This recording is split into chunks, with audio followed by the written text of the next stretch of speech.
66 साल पुरानी जरूर है, लेकिन उस रात की कहानी आज भी रोंगटे खड़े कर देती है। 15 दिसंबर 1964 को भयंकर तूफान की चेतावनी दी गई थी। मौसम ने भी करवट लेना शुरू कर दिया था। देश में जब से ट्रेन यातायात शुरू हुआ है, तब से लेकर छोटी बड़ी दुर्घटनाएं तो होती रहती है। इसमें से कुछ दुर्घटनाएं इतनी बड़ी हुई है कि लोगों को सालों साल भी याद रही है। ऐसी ही एक घटना दक्षिण भारत के तमिलनाडु में भी हुई थी, जिसमें पूरी की पूरी ट्रेन यात्रियों और रेल कर्मियों समेत समंदर में समा गई थी। दुर्घटना के समय ट्रेन में करीबन 200 यात्री और 5 रेलकर्मी मौजूद थे, लेकिन ट्रेन में बैठे लोग शायद ये नहीं जानते थे कि उनका ये सफ़र आखिरी सफ़र होने वाला है। तो आज की कहानी ट्रेन नंबर 653 की है, जिसके साथ एक ऐसा दर्दनाक हादसा हुआ कि आज भी वहाँ के लोग अगर उस हादसे को याद करते हैं तो लोगों की आंखें नम हो जाती है। कई लोग तो घटनाओं के डर की वजह से इस तरह के सफ़र भी नहीं करना चाहते हैं, क्योंकि उनके मन में ऐसी दर्दनाक घटनाएं घर कर जाती है। कहने को तो साल 1964 से लेकर अब तक बहुत लंबा समय बीत चुका है, लेकिन आज भी जब इस तरह की घटनाएं दोबारा होती है तो मन संकोच करने लगता है। जो लोग इस घटना को अपनी आंखों से देख चुके थे, उनके मन में आज भी इस मंजर को सोचकर भारी तनाव उठता है। चलिए अब आपको विस्तार से बताते हैं कि 22 दिसंबर 1964 को आखिर क्या हुआ था। दरअसल इतिहास में कई ऐसी घटनाएं घटी है जिन्हें सुनकर रूह कांप जाती है। इन घटनाओं में से एक घटना 22 दिसंबर 1964 को घटी, जब भारत के रामेश्वरम द्वीप के किनारे धनुषकोटी में भीषण चक्रवात आया था। इस चक्रवात में ट्रेन नंबर 653 बह गई, जिससे 115 लोगों की मौत हो गई थी। धनुषकोडी भारत के तमिलनाडु राज्य के पूर्वी तट पर स्थित है। उस समय पर इस जगह की खूबसूरती देखने लायक थी, लेकिन कुदरत को कुछ और ही मंजूर था। जब कुदरत के कहर से ये खूबसूरत जगह वीरान हो गई, उस समय पर पंबन और धनुषकोडी के बीच एक रेलवे लाइन होती थी, जो कि चक्रवात की वजह से खत्म हो गई। इस चक्रवात के बारे में ऐसा कहा जाता है कि 17 दिसंबर 1964 को अंडमान समुद्र में एक दबाव बना, जिसने 19 दिसंबर को चक्रवात का रूप ले लिया। इसके बाद 21 दिसंबर को इस चक्रवात की गति 250 से 350 मील प्रति घंटे हो गई, जो एक सीध में पश्चिम की ओर बढ़ने लगा।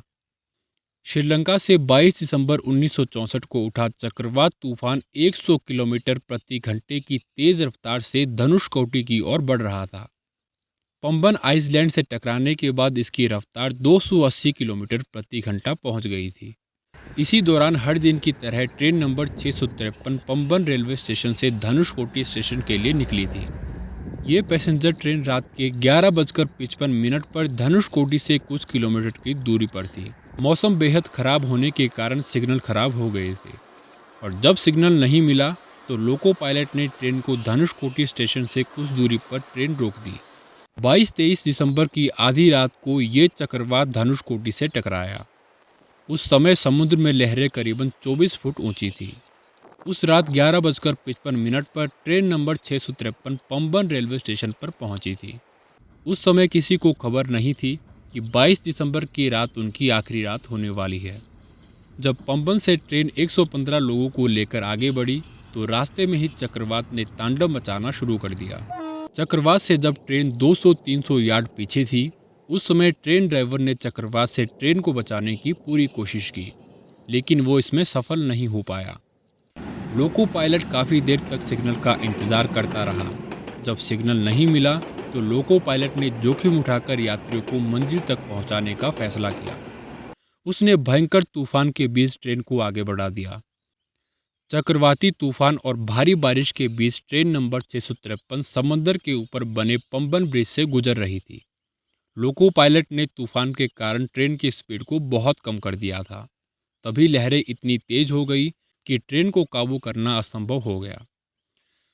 पिछला डिब्बा समंदर में समा गया, और देखते ही देखते ट्रेन के सभी 6 डिब्बे समंदर में समा गए। इस समंदर की लहरें ट्रेन से टकराई और ट्रेन को दूर बहाकर ले गई। और ऐसा माना जाता है कि उस समय चक्रवात की गति 250 से 350 मील प्रति घंटे थी। इस चक्रवात की चपेट में आने से ट्रेन में मौजूद सभी 115 लोगों की मौत हो गई। जबकि इस चक्रवात से 1800 लोगों की मौत हुई थी। यानी इस भयंकर मंजर ने अपने लिए ऐसे निशान भी नहीं छोड़े जो कि इन हालातों की गवाही दे सके। ये चक्रवात इतना भीषण था कि सब कुछ अपनी चपेट में लेकर सिर्फ सर्वनाश की दिशा में ही आगे बढ़ता जा रहा था। आज भी इस भीषण तबाही के निशान इतिहास के पन्नों में मिल जाएंगे, जो उस वक्त की काली रात की कहानी बयां करते हैं। लेकिन कहा जाता है कि प्रकृति से आप बहुत कुछ ले सकते हैं, लेकिन जब प्रकृति लेने पर आती है तो वो सब कुछ ले लेती है, वो कुछ भी नहीं छोड़ती है। दरअसल इस घटना में हुआ भी कुछ ऐसा ही था, जिसने उस समय कोहराम मचा दिया था। और ट्रेन नंबर 653 में कुल 115 लोग थे और सभी के सभी लोग चक्रवात में समा गए। अब हम उम्मीद यही करते हैं कि भविष्य में ऐसी कोई घटना ना हो। और कहा तो ये भी जाता है कि उस ट्रेन में कई ऐसे यात्री थे जो कि बिना टिकट के सवार थे। इस दर्दनाक हादसे में मरने वालों की संख्या 200 के करीब बताई गई और इस तूफान ने धनुषकोटी रेलवे स्टेशन का नामो निशान मिटा दिया। इस चक्रवाती तूफान में करीबन 1800 लोगों की जान चली गई। सिर्फ धनुषकोडी में ही 1000 से अधिक लोग मारे गए। रेलवे के इतिहास में इस हादसे को दर्दनाक रेल हादसे के तौर पर जाना जाता है। आपको ये स्टोरी कैसी लगी कमेंट बॉक्स में ज़रूर बताएं। फिलहाल इस वीडियो में इतना ही। मिलते हैं आपको एक और क्राइम कहानी के साथ। तब तक के लिए धन्यवाद। Thank you so much.